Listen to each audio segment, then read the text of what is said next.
evening and welcome to our program. I'm your host, Nicole Hayles. This evening we will break down the first national debate and continue to look at the candidates who are contesting the upcoming general election.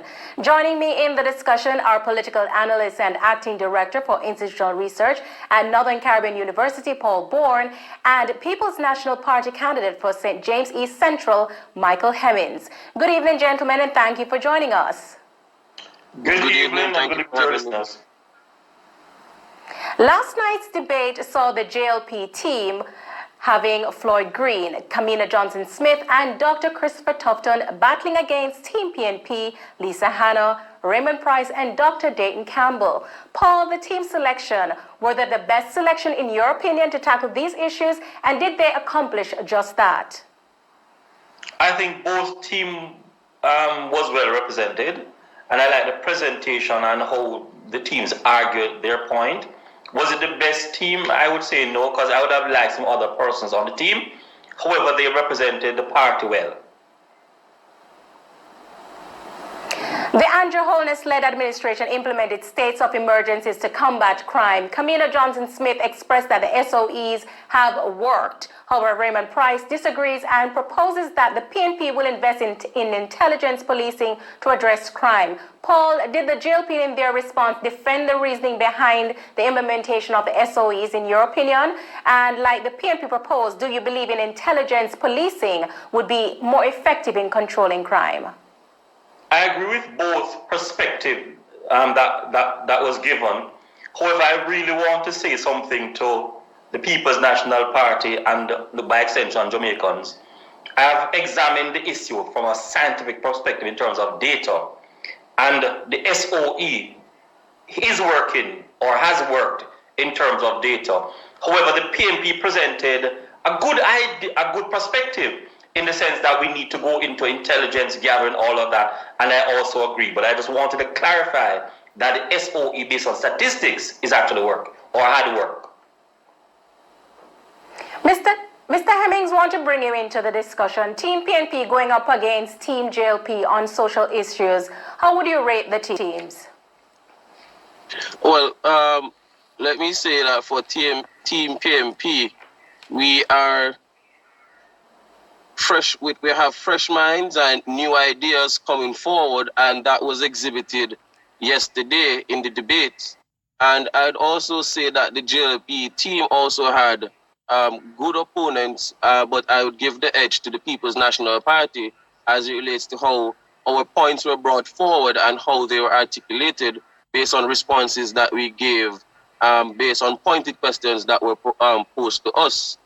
TPMP stood firm, and we stand by our manifesto, and we stand by our policies, and we stand by the fact that the People's National Party is indeed the party to rescue Jamaica, land we love, and ensure that we go back on the right track that we were on before we demitted office in the last general election. Paul, in your opinion, who was the best speaker and which team made their party proud in last night's debate and was convincing enough, especially to the undecided voters?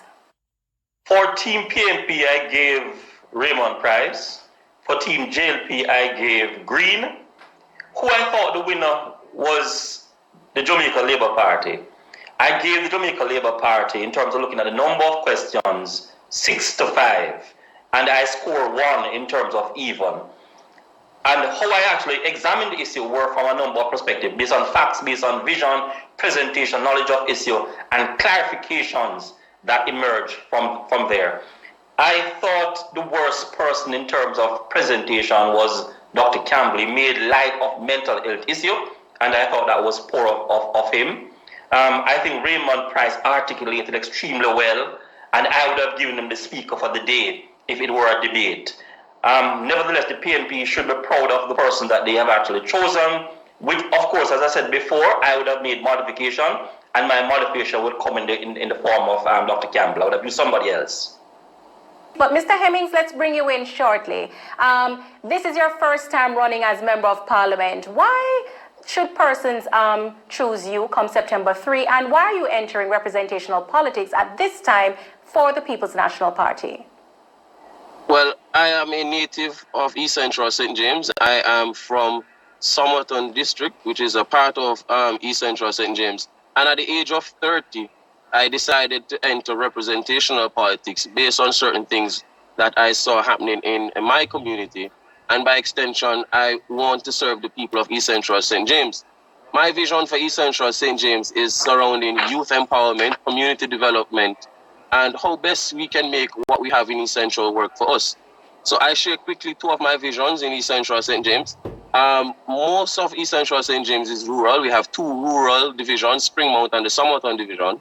And let's take the Springmount division. If you live in the Springmount division, the nearest hospital that you can go is the Corner Regional Hospital. And depending on where you're living in Springmount, the nearest hospital is 1 hour away. Now, my vision for East Central St. James is that every health center that is within East Central St. James should be open on a 12-hour rotation shift where a doctor is present at all times. So, for example, when I visited the Lottery area, a young man who I knew very well fell off a bike and was seriously injured. And it was said that if it is that he had gotten attention pickup, then he would have been in a better state than he is now, as he is bedridden. We graduate a number of doctors from the university every year. This also gives an opportunity for a young doctor coming out of university to know that I can go to one of those centers and I can get some work. As it relates to medication and administering of medication to persons, this would also take some of the burden from the hospital, because someone can know that I can leave my house and I can go to a health center that is 10 minutes or 5 minutes away from me and I can get the attention that I need. A lot of times we can't get the attention at the hospital, and I think that is a good idea and something that can work within East Central St. James and within the rural parts of Jamaica as well. Most of the health centers are closed, are not operating up to optimum. And I think that is something that worth looking at. And that is the form of development that I would want to see in East Central St. James. In East Central St. James, I don't think we should be campaigning on road and water today in 2020, because those are essentials. I can say to you that I live in East Central St. James and we are currently buying water for the last 7 years. It was not until the election has been announced, I'm told that 2 pumps are now on the island and are to be installed and we'll be getting water soon. Why did we not get it before? It was only a month and a half ago that the roads in my area are now being attended to. I give you this example because in a community known as Bullock Heights, which is a scheme in the Somerton division, a road is being fixed, and the councillor caretaker candidate who lives in Somerton for the Rosal division, his road was excluded from being fixed. That is the only lane over the scheme that was not attended to. And that type of politics we're saying no to in 2020. Politics does not rest with a particular household where you give somebody something and say distribute based on who is a JLP or a PMP. That's not the type of development that I want to see for East Central St. James. And when I look into East Central St. James as a youngster at the age of 30, I see no development for persons my age where they can say, yes, I'm proud to be a young man living in East Central St. James. So I decided that as a young man, I decided to be the voice for the youngsters, because all of us can't sit in Gordon House. But if you have one voice that can advocate for you and for your rights, then that voice ought to be my voice. The current member of parliament has been there for some time now, since 2002. Now is the time for a fresh mind with new ideas so that we can go forward in developing East Central St. James. We have had a lot of promises. For example, in 2002, we were told that Adelphi is going to be a city. Adelphi is still not a city. In 2016, we were told that $600 million was going to be spent to give us water across all 3 divisions. We still do not have water in most of the divisions. You see, East Central St. James does not only rest in Barrett Hall. All right, thank you so much, Mr. Hemmings. We went on the streets and spoke with persons, asking them about last night's national debate. We wanted to know who they thought did a good job in addressing the issues. Here's what they had to say. I think that the People's National Party won the debate last night. I think they came with all their facts together. I also think that they delivered and they reminded the people what they were about and what they can do in the next government. I believe that the PMP answered all the questions correctly and on point. The other side, I believe that they go around the questions, and I believe that they came to the debate, in a political campaign way, not with any facts. the debate last night, I really think JLP has taken it because they bring forward the issue where the country really want to hear. The things them that them do and the things them that they are about to do to improve the country and to make Jamaica have a better life. So I think JLP has bring across the point them when them have to bring across real good. So I think them win the debate. I think probably on the next debate, probably then we expand more of the issue, but I think I'm comfortable, especially the part where them say the housing with the under 35, no deposit, you pay no deposit. That make house more accessible to people because, especially young people. Mr. Hemmings, going back to you, quickly tell us what are some of the plans you have for the constituency? Centered around youngsters and youths. So, for example, the community centers, most of them are closed, and some areas we don't have a community center.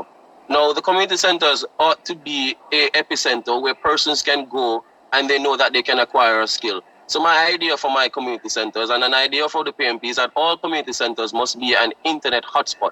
But I go further for East Central St. James, because not only should it be an internet hotspot area, but online classes should be offered for free. So, for example, we could partner with the Heart Trust, where online classes can be offered for free, and a person who wants to be certified can then pay for the certification. But a youngster can know that I can get up every day and I can go to a center, and there will be an online class where I can learn something or I can obtain a skill, and then I'll know that it will be beneficial to me. Now, for me, another idea that I have for East Central St. James is that, as it relates to my campaign song, I use 2 individuals from my constituency to make that song. And I could have asked any popular artist to do it, but I saw it fit to use somebody from my constituency. Now, when I walk the constituency, a lot of youngsters in there, they want to turn to music because they find music as an alternative outside of poverty. And not everybody will make it, but what I will say is that if a recording studio can be placed in every community center, a youngster can go there and try. But I will go further with that idea, because dancehall has done a lot for Jamaica. So we can use that idea to form part of our tourism income earning factor. So a tourist can go to our center and observe and watch how we make our music. And when that is done, that can be a source of income for the youngsters within the area, because we need to empower the youth within East Central St. James. I say this when I'm on the campaign trail. Poverty leads to frustration. Frustration leads to anger. Anger leads to a violent person. A violent person will commit crime. And until we can empower our youth, until we can empower the young men within our society, we're going to have a problem. What they want is an opportunity to do well. And I say in my campaign, easy entrance. And when I say easy entrance, I'm not showing off. We're saying that if a youngster applies for a job, it should be easy. When I say easy entrance, if you go for a small business loan, it should be easy. When I say easy entrance, if you're a contract worker, that should be a thing of the past and you should become an employee. Because we watch our mothers, we watch our aunts, we watch our sisters. They go to work every day in the hotel sector as a security guard, in the BPO sector, and they're called contract workers and they have no benefit. All we want in East Central St. James is an easier life. We want opportunities, and that is what I'm here to create, opportunities for the persons in East Central St. James. Now is the time that we must say, as a citizen of East Central St. James, as a resident, that we are seeing holistic development for everyone and not a particular person. I give you a very disheartening, I have to bring Paul experience. in, Mr. Hemmings. Paul? But what I can say I'm proud of here is Mr. Hemmings in terms of his enthusiasm and his vigor. And what I love as well is the fact that he's actually from the area. But I do not think at this moment, and coming September 3, he'll actually win. But what I do know is that I would actually want to see Mr. Hemmings and such persons actually come forward and represent youth and thereafter politics in Jamaica. This is a good sign. Mr. Hemmings is going up against a JLP heavyweight, Mr. Edmund Bartlett. Your assessment of that? That's what I'm saying. I do not see Mr. Hemmings here winning. I think it will be a situation where I'm actually going, maybe the first time I'm actually say this on air. I think it here will be about between 600 to say a 700 vote difference between the two, and I'm giving Mr. Bartlett this one. However, Mr. Hemmings, I am actually proud of you, and I think this is where Jamaica ought to be going. And even though you may not win, I'm saying press on, because there is opportunity coming your way. Well, what I will closing say, Paul, arguments for thank you, you for Mr. your Hemmings. encouragement. 30 But seconds. we are in it to win it. We have the support of the people behind me. When I go on the street and I speak with the youngsters, they are enthused that a youngster is here to represent them. As an attorney at law, I represent people for a living, so representing my constituency will be no different. Persons have written off East Central St. James for the People's National Party, but we have a surprise coming. It's going to be an upset. We are here to fight for the people of East Central St. James. I will continue to fight for the people of East Central St. James. This is my home. I'm on Barnia. I'm on Livia. Finally, Paul, tomorrow's debate will have opposition spokesman on finance, Mark Golding, going up against the current Minister of Finance and Public Service, Dr. Nigel Clark of the JLP. Who do you think will take this one? Well, if you look at elements of a debate, as I outlined before, in terms of facts, vision, presentation, knowledge, and clarification of issues, clearly Mr. Golden is a speaker in comparison to Mr. Clark. And I do not see Mr. Golden not winning this one. He has all the attributes of a good debater. And therefore, I'm looking for some nice fireworks, some presentation of issues, visions, all of that tomorrow, unlike maybe what happened yesterday. All right, thank you very much. Thanks very much, gentlemen. With us this evening, we had political analyst and acting director of institutional research at the Northern Caribbean University, Paul Board, and the People's National Party candidate for St. James East Central, Michael Hemmings. Join us tomorrow evening for live coverage of the national debate at 9 p.m. to 10:30 p.m., where representatives from both political parties will be debating the finance and the economy. We'll also have a panel discussion immediately following the debate to analyze what was addressed. I'm your host, Nicole Hayles. Thanks for watching.